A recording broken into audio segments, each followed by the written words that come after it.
तो वहीं 2025 तक देश को टीबी मुक्त करने के प्रधानमंत्री नरेंद्र मोदी के सपने को साकार करने के लिए केंद्रीय स्वास्थ्य मंत्रालय ने रफ्तार तेज कर दी है। केंद्रीय स्वास्थ्य मंत्री मनसुख मांडविया ने अलग अलग राज्यों के स्वास्थ्य मंत्रियों के साथ वीडियो कॉन्फ्रेंसिंग कर टीबी मुक्त भारत बनाने के मुद्दे पर अहम चर्चा की, जिसमें हरियाणा के स्वास्थ्य मंत्री अनिल विज ने केंद्रीय स्वास्थ्य मंत्री के समक्ष इस मुहिम को सफल बनाने के लिए कई अहम बातें रखी। स्वास्थ्य मंत्री अनिल विज ने बताया कि हरियाणा में सभी प्राइवेट लैब्स और अस्पतालों को अब टीबी के एक मरीज का ब्यौरा स्वास्थ्य विभाग को देना अनिवार्य होगा, जिससे कि टीबी को फैलने से रोका जा सके। इसके साथ ही अनिल विज ने केंद्र से ये भी मांगा कि टीबी के मरीज को रुपए देने के बजाय प्रोटीन या सप्लीमेंट सीधे मरीज को देने की योजना बनाई जाए।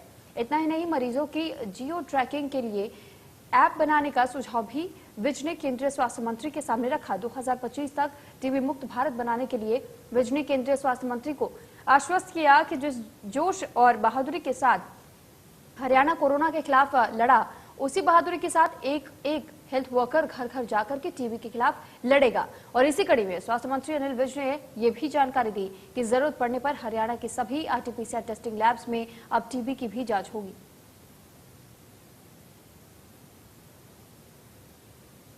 प्रधानमंत्री नरेंद्र मोदी जी ने लक्ष्य तय किया है कि 2025 तक हम भारत को टीबी मुक्त बनाएंगे। उसको लेकर आज केंद्रीय स्वास्थ्य मंत्री और सारे प्रदेशों के स्वास्थ्य मंत्रियों के साथ और अधिकारियों के साथ एक महत्वपूर्ण बैठक हुई है, इस पर विस्तार से चर्चा हुई है। हरियाणा में भी हम इसके लिए पहले से ही काम कर रहे हैं और हमारे पास सारा इंफ्रास्ट्रक्चर भी है, हमारे पास मशीनें भी हैं, टेस्टिंग की कैपेसिटी भी है और अभी हमने आरटीपीसीआर की कम से कम 1 से ज़्यादा मशीनें लगाई हैं, वो भी टीबी के लिए इस्तेमाल हो सकती हैं। और हम घर घर जाएंगे और लोगों को चेक करेंगे कि जिनके पास भी इस प्रकार के सिम्टम होंगे टीबी टाइप के, उनकी हम टेस्टिंग करेंगे, ट्रीट करेंगे और उनको क्योर करेंगे।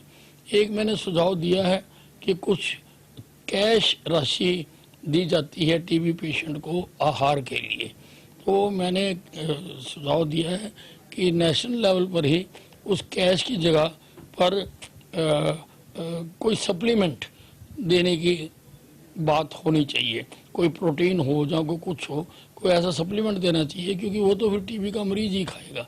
कैश तो घर में कहीं और भी इस्तेमाल हो सकता है। एक बात और हमारे ध्यान में आई है कि बहुत सारे private clinic, private labs, chemist वो टीबी की टेस्ट करते हैं, दवाइयाँ देते हैं या इलाज करते हैं, परंतु ये नोटिफाइड डिजीज है। इसका हमारे सीएमओ के पास उनको रजिस्टर्ड करवाना आवश्यक होता है, शायद वो नहीं कर रहे हैं।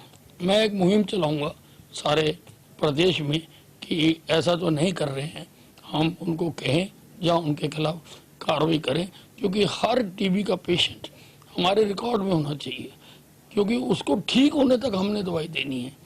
प्राइवेट अस्पताल से तो हो सकता है वो 1 दिन के लिए है, 2 दिन के लिए है, लेकिन हमने उसको फॉलो करना है।